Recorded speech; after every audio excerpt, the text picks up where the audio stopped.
All right. Welcome, guys, to this live where we're going to be talking about how teens actually change and getting a better idea of how emotional boundary or emotional understanding and actual boundaries help build trust and connection. One of the biggest challenges that can happen is that when we try to tighten control with our teens tend to push back. And then what happens is that the parent doubles down and then the teen becomes more defiant and then it leads to this big explosion. And so let's take the example of a ninth grader who has ADD. And every time their mom asks them about how homework's going, if the assignment's done, or anything related to homework, the teen just blows up and says, "You know what? I'm just going to fail everything on purpose." And then just starts not studying and doing just about everything else. And the frustration that that can lead to. And it's this very familiar cycle of, parent demands, the teen resists, the parent doubles down, the teen escalates, and then the relationship breaks down. This isn't a bad kid or weak parent situation. It's not a moral failure. What happens is that teens tend to interpret pressure as danger, not guidance. And the goal today, is to talk about what creates actual change instead of compliance that's driven by fear. So, if you've ever been stuck in this cycle, please type change in the chat or in the comments if you're watching this on replay. All right, so here's the thing. We cannot out-argue biology. We can only shape how it responds.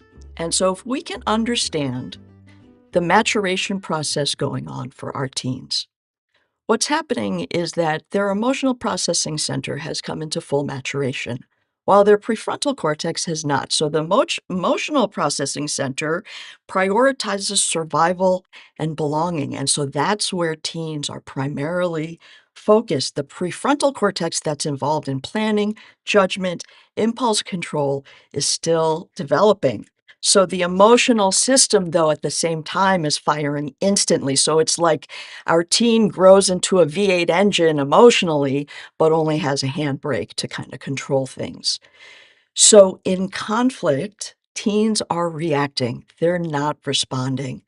The stuff that comes out of their mouth is more of an issue of an impulse control issue than something where they're thinking something specifically negative and they're just trying to hurt you. Now, it's an interesting question because often parents will ask me, well, what if my kid is neurotypical? Or does this change if my teen has ADD? And so let me just spend a little bit of time talking about where I stand on this particular position. There tend to be two camps in parenting that talk about for neurotypical kids, they're very driven by the desire for autonomy, and that for kids who are neurodivergent, it's a different picture, that rejection sensitivity can be in play, and that they are much more triggered by shame. So, more of the issues of defiance are related to the underlying feelings beneath that defiant behavior. So, it leads to this real either or approach. My feeling is that we need a little bit of both, because whether you're talking about a teen who's neurotypical or a teen who's neurodivergent, both strive for autonomy and find it rewarding, and both have moments where shame is more triggering than other times. Now, keep in mind, the ADD brain lives in the now, where motivation gets driven by immediacy, not delayed payoff. So there are two time zones for the ADD brain, now and not now, which is why future planning tends to fall through a lot. Shame does hit faster with kids who are neurodivergent, and so what sounds like feedback can feel like failure. And what the statement of "you're trying to control me" is really pointing to a way that they feel that they cannot control a part of themselves. And so the despair they feel at this sense that you're trying to control something that they themselves find uncontrollable. The bottom line, whether you're dealing with a teen who's neurodivergent or neurotypical, when you see the outburst, any outburst, as a defense, not as defiance, you're actually going to get a lot further because your response can shift from reaction to regulation. Change begins when parents can stop fighting the teen's brain. And this is tough for Gen Xers. It's when we can start shaping the environment that brain is in to both be reinforcing and also containing in terms of limits and boundaries. We need the environment to be safe, predictable, and consistent. And so you cannot discipline biology into maturity. You can model regulation so that that brain can learn. And each repetition through of a cycle of the first response of dysregulation and then being able to get regulated again, that is where the learning happens. So there's a real difference between the thought of trying to discipline our teens versus working with where they are developmentally. So this is why, in a lot of cases, especially with neurodivergent kids, it's not that they're oppositional. 9 times out of 10, they're overloaded, and what you're seeing is an impulse control challenge. Now,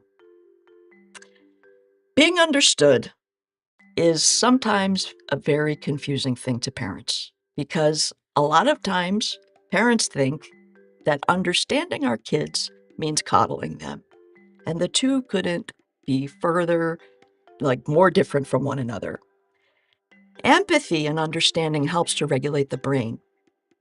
Indulgence or coddling removes accountability. So I worked with a mom who, as things go in life, things are busy. So she's just trying to stay on top of things and make sure her kids are staying on top of things. And so she would just talk to her kids like, hurry up and do this. And then if her kids resisted in some way, she would just escalate and say, stop fighting me and just go ahead and do it. This weird thing changed, though, when she started to say, yeah, I know it's not fun to do. I need you to do it anyways. The arguments cut in half after that. Understanding isn't permission, it's clarity. It conveys to your teen, I see you. I see what you're feeling.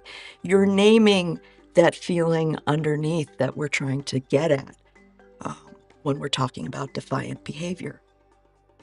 When a teen feels understood, which is different than saying agreed with, when a teen feels understood, their nervous system calms down. Logic has a better chance of coming back online. And this is a really important thing to remember. This is why, if your teen is really dysregulated and upset, that is not the time to try to reason with them. Because during that time, the part of their brain that can help them process the reasoning that you're trying to give them, it's offline when they're in their fight or flight system. So empathy plays that role of helping to settle the teen down so that their problem-solving region of their brain can come back online and bring more to bear. And so that small moment of recognition of, yeah, I see you. Yeah, it sucks to have to do chores when you've had a day at school and you just want to just do whatever you want. It sucks. You're right. What this does is it conveys you're safe and you're still accountable. Yes, it sucks, and this is still the expectation. Where parents can fall into a trap here is that parents can start thinking that unless they get their teen's agreement with whatever they're trying to hold the expectation around, that the expectation won't work.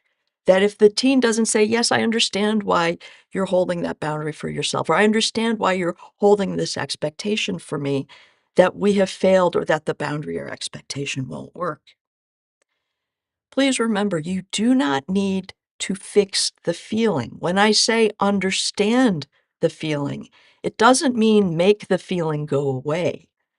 What it means is simply to mark that it is there, and then lay the boundary. So it's both and.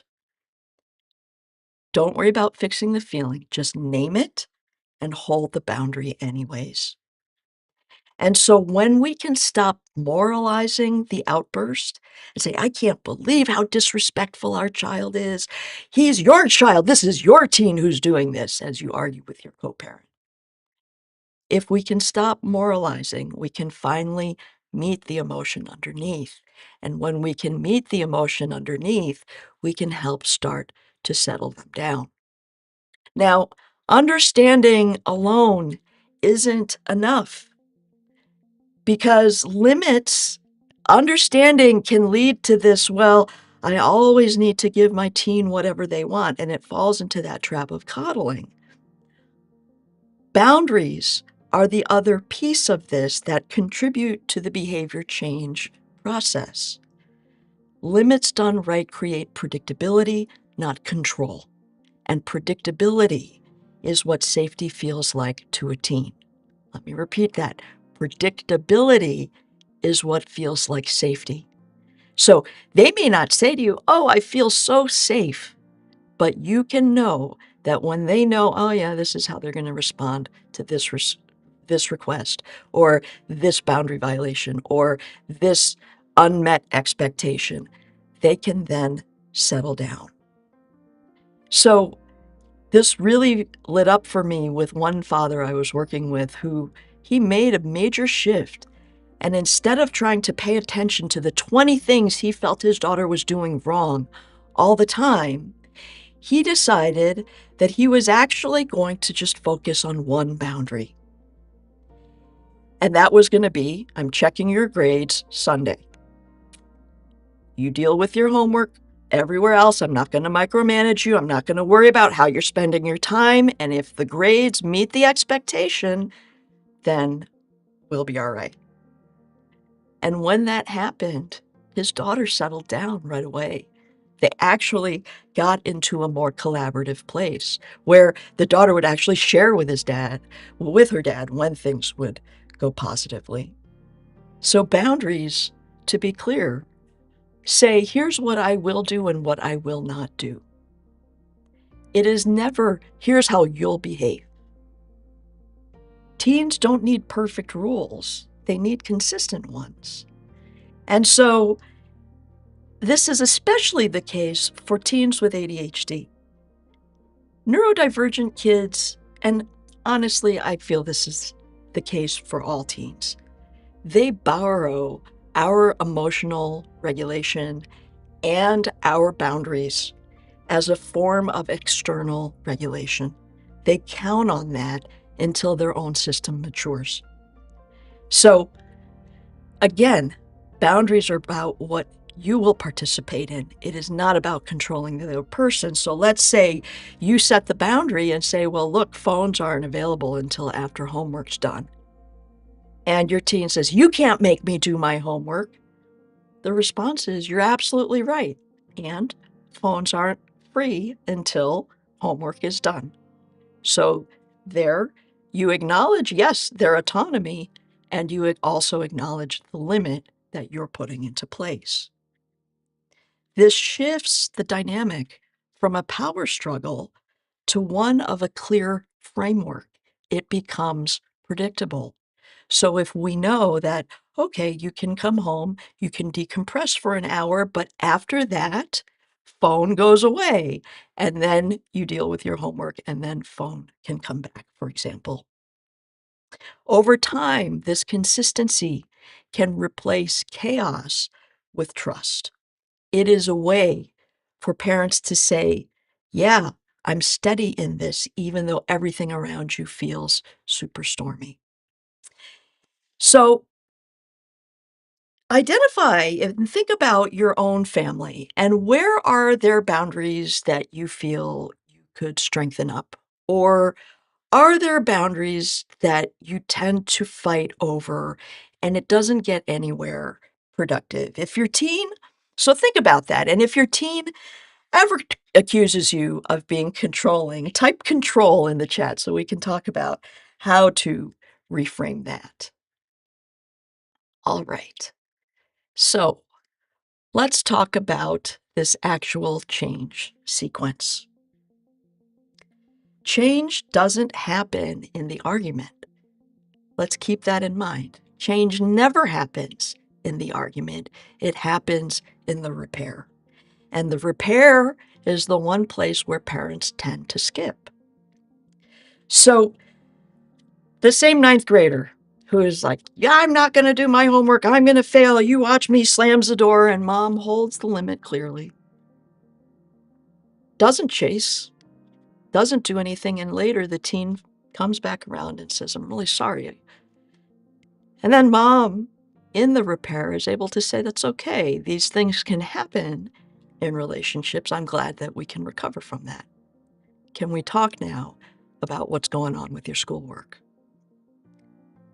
So in this model, the parent sets the limit without emotional charge.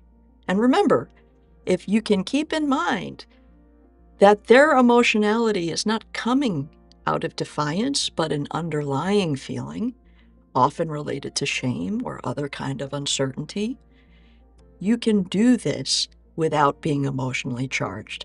We used to have this belief that somehow if we convey our point with anger to our teen or our kids, then they'll understand better how serious it is. All that does is it instills fear and fosters disconnection. And that fear doesn't increase compliance, and it certainly doesn't increase the way that you and your teen are aligned. If you can hold the limit without emotional charge, the teen can escalate and the parent just stays steady. And then the repair, after calm returns, you can restore the connection. And each loop through, each time, our teen is learning a new piece of regulation, which is I can lose control and still be loved, and I am still accountable. I can lose control and still be loved, and the accountability doesn't go away. And this is where it starts to go haywire for parents. When accountability drops out, when parents believe that it's the containing and the regulating and just the repairing and just the, oh, we just want to make you happy piece of it.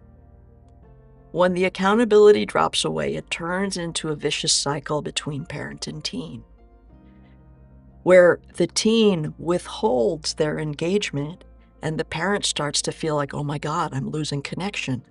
So then the parent lowers all kinds of boundaries, lowers expectations in the name of connection. But all it does is breed resentment in the teen or in the parent. And in the parent, over time, it then blows up. So how do we then do something different?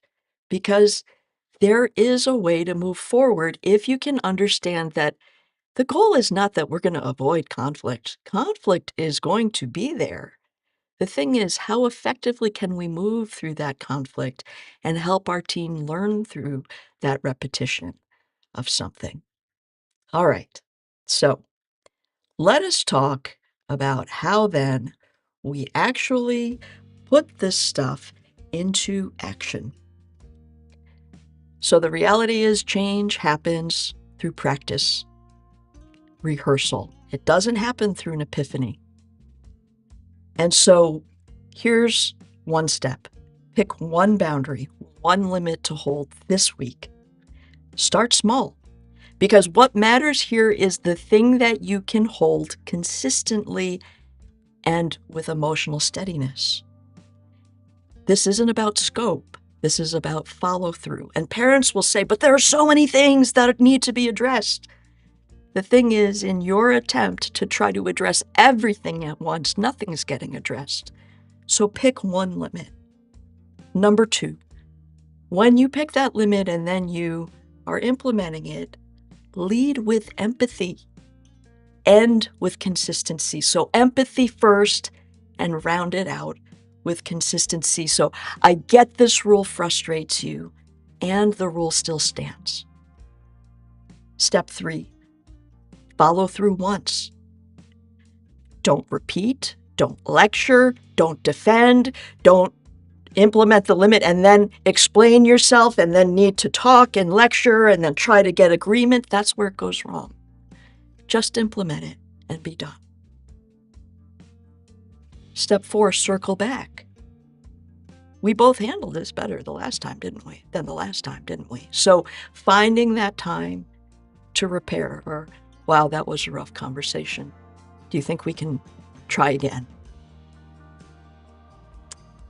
And step 5, you really have to learn to celebrate the micro improvements.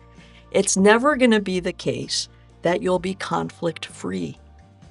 But man, if you can get through a hiccup and you can be done with it in an hour versus having it take up the family's whole night, that's a win.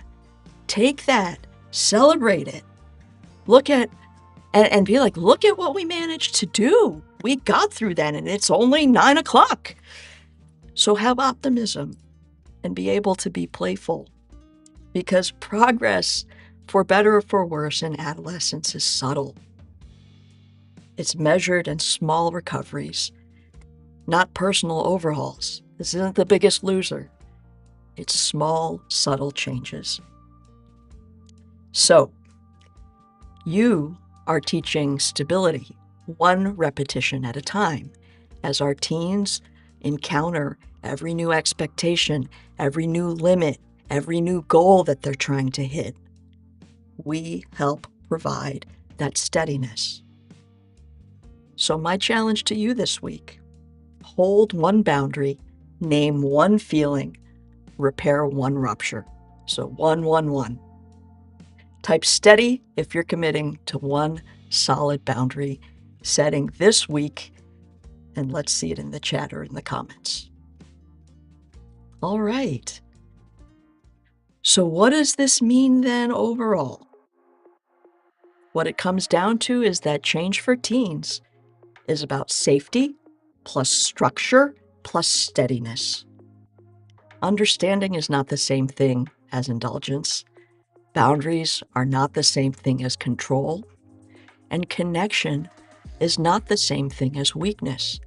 Connection is actually the vehicle by which these subtle changes our teens are able to then make. So, no fear, no shame. Everything we do is based in trying to do our best for our teens.